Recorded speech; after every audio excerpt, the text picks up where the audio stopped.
بسم اللہ الرحمن الرحیم۔ السلام علیکم ناظرین، آپ یوٹیوب چینل دیکھ رہے ہیں، میں عمران خان ہوں۔ وہ ایک آدمی جو لڑتا جا رہا ہے وہ جیل کے اندر پڑا ہوا، اس کی آنکھ بھی خراب کر دی، اس کی صحت بھی خراب کر دی، اس کی بیوی کو بھی پکڑ کے جیل میں ڈال دیا، رشتہ داروں کو پکڑ کے جیل میں ڈال دیا، ساری پارٹی ٹوٹ پوٹ کا شکار کر دی، بیڑا غرق کر دیا، قوم اس کے ساتھ کھڑی ہے اور وہ آدمی اکیلا جیل کاٹ رہا ہے اور انتہائی تکلیف کے اندر ہے، لیکن وہ ہار نہیں مانتا۔ اب عمران خان کی بہن علیمہ خانم نے عدالت سے رجوع کیا اور ایک ایپلیکیشن دائر کی ہے اسلام آباد ہائی کورٹ میں، اور اس میں اسلام آباد ہائی کورٹ میں انہوں نے ایک پٹیشن ڈال دی اپنے وکیل کے ذریعے سے، اور موقف اختیار کیا کہ 8 اپریل کی جو وکیل کی میٹنگ ہوئی تھی اس میں ہمیں یہ پتا چلا کہ عمران خان کو 22 گھنٹے اور بشرا بی بی کو 24 گھنٹے تک قید تنہائی میں رکھا جاتا ہے۔ حالانکہ کسی بھی عدالت نے اس قسم کا کوئی فیصلہ نہیں دیا، کوئی سزا عمران خان کو قید تنہائی کی نہیں دی گئی، اور اس میں جناب فریق بنایا گیا سپرنٹینڈنٹ جیل کو، آئی جی جیل خانہ جات کو، چیئرمین نیب کو، ڈی جی ایف آئی اے کو اور پیمز کے ایم ایس، کیونکہ یہ لوگ اپنا کام کروا لیتے ہیں، خود کبھی سامنے نہیں آتے، یہ پیچھے رہتے ہیں، اپنا کام کرواتے ہیں مزے سے اور خود کبھی بھی سامنے نہیں آتے، حکومتیں گرائیں بنائیں کچھ بھی کریں، ان کے اوپر ایلیگیشن نہیں لگ سکتا، یہ اپنے آپ کو پردے کے پیچھے رکھتے ہیں اور وہاں سے ڈوریاں ہلاتے رہتے ہیں۔ ان کے پاس بہت سارے ٹاؤٹس ہوتے ہیں، بہت سارے ان کے غلام ہوتے ہیں جو ان کے لیے کام کرتے رہتے ہیں۔ عمران خان کو قید تنہائی میں رکھنے کا ذکر کسی فیصلے میں موجود نہیں ہے، میرے بھائی کو قید تنہائی میں رکھ کر ایک غیر انسانی رویہ رکھا جا رہا ہے۔ عمران خان نے وکیل کے ساتھ میٹنگ میں بتایا کہ ان کی آنکھ 85% متاثر ہوئی ہے، قید تنہائی میں رکھنا ایک سخت ترین سزا ہے اور عمران خان کی سزا میں قید تنہائی نہیں ہے۔ پھر انہوں نے یہ اسلام آباد ہائی کورٹ میں درخواست دائر کی ہے، امید کرتے ہیں کہ شاید کسی دن یہ کیس لگ جائے اور شاید کسی دن انصاف مل جائے، ادروائز پاکستان میں انصاف تو ناپید ہے۔ سرمایہ کاری کی ناظرین میں بات کر رہا تھا، یہ دیکھیے، یہ ایک نوجوان ہے، یہ سرمایہ کاری کرنے کے لیے پاکستان آیا تھا، نام ہے ہاشم نور زئی۔ یہ دبئی سے سرمایہ لے کر آئے پاکستان میں، اور انہوں نے مختلف جو رپورٹس ہیں ان کے مطابق کوئٹہ میں ایک ریسٹورنٹ بنایا کہ جناب میں یہاں پہ کام کروں گا۔ دبئی سے پیسہ لے کر آیا، کوئٹہ کے اندر ریسٹورنٹ بنایا کہ میں اپنے ملک کے اندر پیسہ لے کر آؤں گا۔ اسحاق ڈار نے کہا تھا نا کہ حب الوطنی کا ثبوت دیں اور پیسہ پاکستان میں لے کر جائیں، حالانکہ اسحاق ڈار کے بچے کبھی بھی یہ ثبوت نہیں دیں گے، نواز شریف کے بچے کبھی یہ ثبوت نہیں دیں گے حب الوطنی کا، وہ پیسہ پاکستان میں نہیں لے کر آئیں گے، لیکن یہ جو ہاشم نور زئی صاحب ہیں یہ پیسہ لے کر آئے پاکستان میں۔ انہوں نے کوئٹہ میں ہوٹل بنایا، شرپسندوں نے انہیں قتل کر دیا۔ ناظرین، پیٹرولیم مصنوعات کی قیمتوں میں عالمی منڈی میں لگاتار کمی ہوتی چلی جا رہی ہے، لیکن پاکستان کے اندر سرکار قیمتیں کم کرنے پر تیار نہیں ہے، بلکہ انہوں نے لیوی کے اندر اضافہ کر دیا ہے۔ عالمی منڈی میں جو ریلیف ملا تھا اس پہ وعدہ کیا تھا وفاقی وزراء نے کہ جیسے ہی عالمی منڈی میں پیٹرولیم مصنوعات کی قیمتیں کم ہوں گی فوری طور پہ ریلیف عوام کو منتقل کیا جائے گا، لیکن ایسا ہوا نہیں۔ بہت سارے ایسے ٹاؤٹس ہیں، بہت سارے ایسے دانشور ہیں، صحافی اپنے آپ کو وہ لوگ کہتے ہیں۔ جب عمران خان صاحب کے دور حکومت میں پیٹرول 150 روپے لیٹر تھا تو وہ اپنے سر پہ خاک ڈال کے وہ عجیب دیوانوں کی طرح وہ خبریں دیا کرتے تھے، ایک عجیب پاگل پن کا شکار تھے، تتے توے کے اوپر وہ بیٹھے رہتے تھے اور ناچ ناچ کے گھنگرو توڑ لیتے تھے کہ جناب عمران خان نے یہ کر دیا وہ کر دیا، بہت عجیب و غریب قسم کی خبریں دیتے تھے کہ جناب 150 روپے لیٹر پیٹرول عمران خان نے کر دیا، حالانکہ اس وقت عالمی منڈی میں پیٹرولیم مصنوعات کی قیمتیں $100 فی بیرل سے زیادہ تھیں، تو عمران خان صاحب 150 روپے فی لیٹر دے رہے تھے، تو یہ بہت روتے پٹتے تھے، ماتم کرتے تھے، نوحے کرتے تھے۔ اور آج عالمی منڈی میں جو پیٹرولیم مصنوعات کی قیمتیں وہ لگ بھگ $70 فی بیرل کے قریب پہنچ گئی ہیں، جنگ سے پہلی والی پوزیشن سے بھی نیچے چلی گئیں،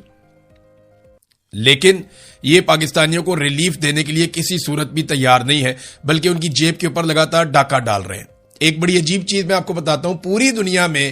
جو جہازوں میں استعمال ہونے والا تیل ہوتا ہے وہ کافی ریفائنڈ تیل، بڑا شاندار پیٹرول ہوتا ہے جو جہازوں میں استعمال ہوتا ہے، اسے جیٹ فیول کہتے ہیں، بڑا اعلیٰ کوالٹی کا بہت شاندار تیل ہوتا ہے، جیٹ فیول اسے کہتے ہیں، کیونکہ جہاز کے انجن کے ساتھ آپ تجربہ نہیں کر سکتے نا، وہ تو کئی ہزار فٹ کی بلندی کے اوپر اڑ رہا ہوتا ہے، لہذا جیٹ فیول پوری دنیا میں ایک مہنگا فیول ہے۔ آپ امریکہ میں چلے جائیں تو آپ کو بہت مہنگا ملتا ہے، عام فیول آپ کو سستا ملتا ہے، یورپ میں چلے جائیں، آپ انڈیا میں دیکھ لیں، بنگلہ دیش میں دیکھ لیں، دنیا کے کسی بھی ملک کا آپ نام لیجئے تو جیٹ فیول مہنگا ہوتا ہے، عام آدمی کا فیول سستا ہوتا ہے۔ جہاں پہ جیٹ فیول کو بار بار سستا کیا جا رہا ہے کیونکہ مافیاز جو ہیں وہ اب ایئر لائنز کے مالک ہیں، مزید سستا کر دیا، یعنی 7 روپے 15 پیسے کی مزید کمی کر دی ہے، جبکہ لیوی کے اندر اضافہ کر دیا موجودہ حکومت نے۔ اچھا، دعوے یہ کرتے ہیں کہ ہم نے تو عوام کو ریلیف دیا ہے، تو اس پہ قسمت خان صاحب نے بڑی اچھی ایک ریسرچ نکالی ہے۔ اوورال یہ فیکٹس ہیں جو حکومت کے اپنے اعداد و شمار ہیں۔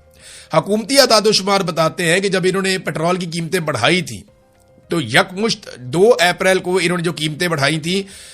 اس میں جو اضافہ کیا، ڈیزل کی قیمت میں 184 روپے 49 پیسے کا اضافہ ایک دم کر دیا تھا، اور 520 روپے 35 پیسے پہ یہ ڈیزل کو لے گئے تھے۔ جب بڑھانی تھی تو ایسے بڑھا رہے تھے،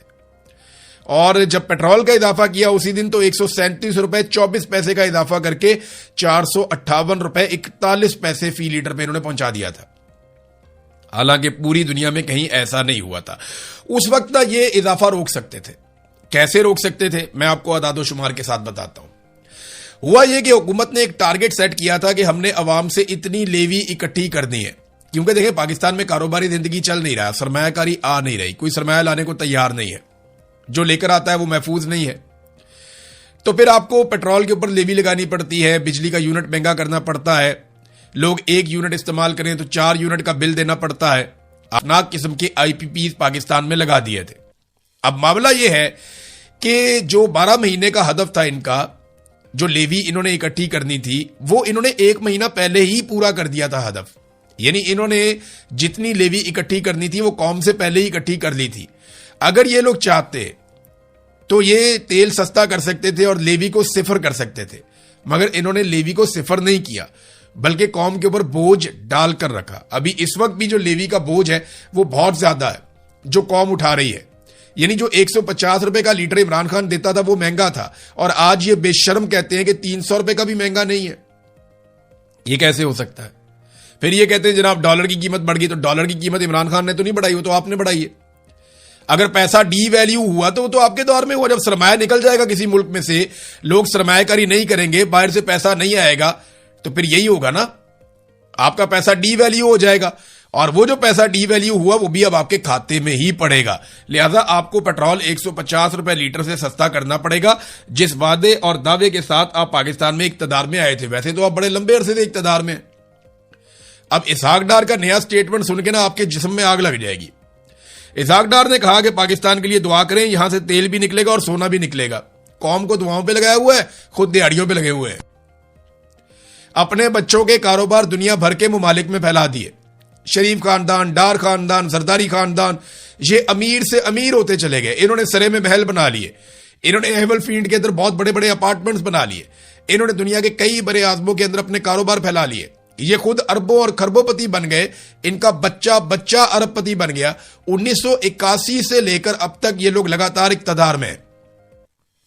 45 سال ہو گئے اس خاندان کو اقتدار میں۔ 6 ان کے وزرائے اعلیٰ آ چکے ہیں اور 5 ان کے وزیر اعظم آ چکے ہیں، اور یہ اسی خاندان کے اندر سے آ چکے ہیں، خاندان کے باہر سے اور بھی موجود ہیں۔ اتنی لٹ مار کرنے کے باوجود پاکستان پیچھے گیا اور ان کا خاندان آگے گیا۔ قوم کو انہوں نے لگایا ہوا ہے دعاؤں پہ کہ تو آپ دعا کریں جناب اتوں کو چیز ہی نکلا ہے زمین میں سے۔